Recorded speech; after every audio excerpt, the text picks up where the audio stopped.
សួស្តីបងប្អូនទាំងអស់គ្នាថ្ងៃនេះមកបង្ហាញពីវិធីមួយហ្នឹងហើយដោយសារនេះគ្រឿង Oppo ខ្ញុំហ្នឹងវារៀងគៀងហើយហ្នឹងហើយវារៀងគៀងហើយដោយសារទិន្នន័យពេញហើយក៏ឆ្លើយតប comment បងដែលគាត់សុំឲ្យធ្វើនៅលើ Oppo ព្រោះអី Oppo វាមានកម្មវិធីចាត់ការ file របស់វាស្រេចហើយបងប្អូនវាអត់បាក់ចូលទៅរកឆ្ងាយទេបងប្អូនគាត់ចូលមកលើកម្មវិធីវាតែម្ដងណាកម្មវិធីវានេះគឺមានឈ្មោះថាកម្មវិធីគ្រប់គ្រងបងប្អូនណានៅសម្រាប់ភាសាខ្មែរបងប្អូនគ្រាន់តែចុចលើកម្មវិធីគ្រប់គ្រងហ្នឹងទៅបងប្អូននឹងទៅដល់កន្លែងដែលគ្រប់គ្រងកម្មវិធីទាំងអស់គ្រប់គ្រងទិន្នន័យទាំងអស់សម្រាប់ទាំងអស់ដែលបងប្អូនត្រូវការលុបហើយដល់អញ្ចឹងចូលមើលទាំងអស់គ្នាមកនឹងចុចលើកម្មវិធីនេះមកបងប្អូននេះកម្មវិធីនេះណាដែលខ្ញុំអូសកាន់នេះនៅគ្រប់ទូរស័ព្ទ Oppo ហ្នឹងហើយគឺមានមកឲ្យស្រេចនៅនឹងតែម្ដងហ្នឹងហើយដល់អញ្ចឹងបងប្អូនប៉ះលើនឹងមកតែបងប្អូនឃើញវានឹងបង្ហាញឲ្យយើងបង្កើនប្រសិទ្ធភាពហើយអ្នកឃើញកំហុសចាក់ច្រើនហ្នឹងគឺវាតម្រូវឲ្យយើងសម្អាតហ្នឹងហើយសម្អាតទិន្នន័យសម្រាប់តែយើងលេងមកដល់ខណៈយើងលេងទុកកាន់តែយូរវាកាន់តែច្រើនកាន់តែគៀងទូរស័ព្ទយើងដល់អញ្ចឹងដើម្បីចូលឬកាត់បន្ថយនឹងបានបងប្អូនចុចតាមខ្ញុំមកទី1បងប្អូនចុចបង្កើនប្រសិទ្ធភាពមកនេះជួយនេះមកវានឹង scan រកសម្រាប់ទាំងអស់ដែល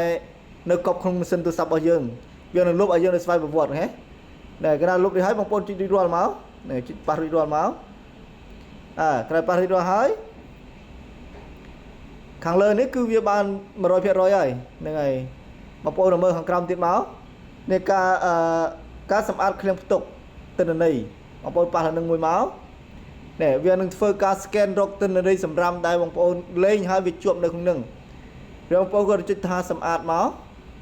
ជិះសម្អាតមកវានឹងលុបសម្រាប់ចោលទាំងអស់ដែលគៀងនៅក្នុងគ្រឿងនឹងណាហើយវាសម្រួលឲ្យទូរស័ព្ទយើងនឹងដើរស្រួលហើយនេះសម្រាប់វីដេអូសម្រាប់ទិន្នន័យណាដែល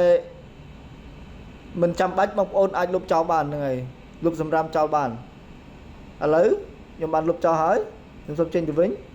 អូខេវាដាក់ស្អាតហើយmemory យើងរៀងតនេច្រើនហើយដល់អញ្ចឹងមើលមកខាងទៀតគេថាមេរោគនិងហានិភ័យបងប្អូនត្រូវ scan ឡើងនឹងដែរនឹងប៉ះលើនឹងមួយបងប្អូនចុច scan តែម្ដងទៅដើម្បីវារកមេរោគបើវាឲ្យវាកម្ចាត់មេរោគឲ្យយើងនៅស្វ័យប្រវត្តិណាបងប្អូនឥឡូវខ្ញុំកំពុងតែ scan ហើយដល់កាលណាវារត់ពេញបងប្អូនកាលណារត់ពេញវានឹងបង្ហាញថាទូរស័ព្ទយើងមានមេរោគទេអត់ហើយទិន្នន័យសម្រាប់ប៉ុណ្ណាដែលវាត្រូវលុបចេញនេះវាកំពុងដើរ scan គ្រប់កម្មវិធីហើយនេះគឺ scan រកមេរោគគ្រប់កម្មវិធីតែម្ដងបើសិននៅកម្មវិធីណាមានមេរោគវានឹងបង្ហាញឲ្យយើងលុបចោលភ្លាមមិនឲ្យនៅក្នុងគ្រឿងយើងទេនេះជាភាពងាយស្រួលរបស់យើងទាំងអស់គ្នាដល់ពេលបងប្អូនធ្វើអញ្ចឹងហើយទូរស័ព្ទបងប្អូនអាចនឹងដើរស្រួលជាងដើមហើយលេងល្អល្អហើយអូខេបងប្អូននៅរឿងច្រើនដែរកន្លែងនេះតើយើងប្រើពេលបន្តិចនេះទៅហើយពុបហើយជិតរួចហើយ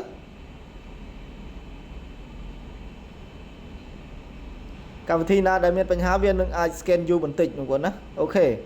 មានន័យថារួចរាល់ហើយបងប្អូនសុវត្ថិភាពគឺមានហើយអត់មានបញ្ហាទេគ្រប់កម្មវិធីនោះមានបញ្ហាទេនៅខាងក្រោមនេះទៀតការគ្រប់គ្រងកម្មវិធីចុចមើលតិចទៅកន្លែងនេះវាឲ្យយើងអាប់ដេតកម្មវិធីគ្រប់កម្មវិធីដែលយើងត្រូវអាប់ដេតណា